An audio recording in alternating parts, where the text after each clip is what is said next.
Hey, look, that's you. And congratulations, because you are now a Scrum Master. The Scrum Master is sort of like a Sherpa. Only instead of climbing a real mountain, you'll be guiding your team as they go from novice to expert up the Scrum Maturity Mountain.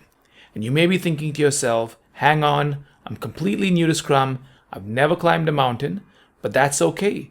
Don't stress, because this course will give you everything you need. The course is focused on helping you achieve 3 goals. The first of which is to give you a thorough grounding on Scrum theory. So we'll start from the very beginning, that is the product idea, and look at how the product owner takes that big, high-level product idea and breaks it down into a more detailed to-do list. And this list is what we call a product backlog. We'll look at how the product owner works with a team of developers to deliver items from the top of the product backlog and uses a development cycle called a sprint.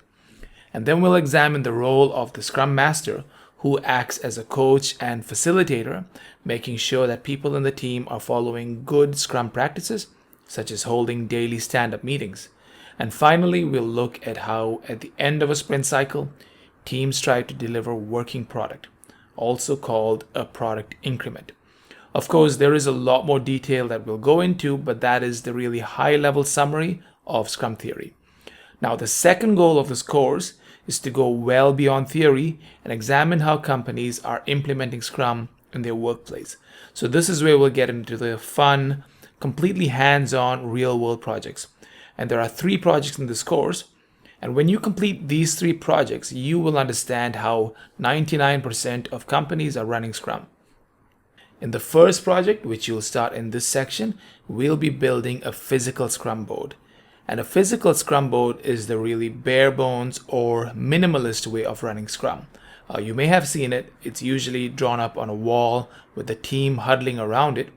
And I intentionally decided to start with the physical Scrum board because it'll really show you how Scrum works behind the scenes. And many companies today do use software to automate things like reporting and burn down charts and calculation of team velocity.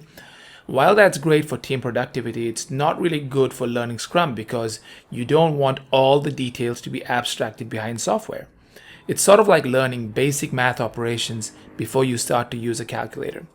So we'll learn how to build stories and break them down into tasks and calculate the sprint burn down.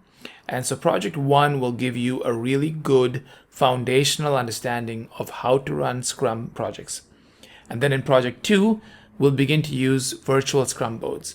And I'll show you how you can use the free version of the popular Trello software to manage a Scrum project. And then in project 3, we'll use the very popular Atlassian products, that is Jira and Confluence, for building a Scrum project.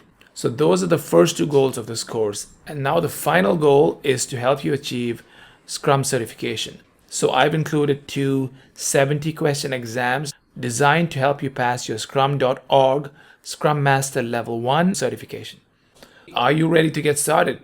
In the next tutorial, we'll start our journey by looking back at the world before Agile and why it fails so miserably to deliver good software products. I'll see you in the next tutorial. Bye for now.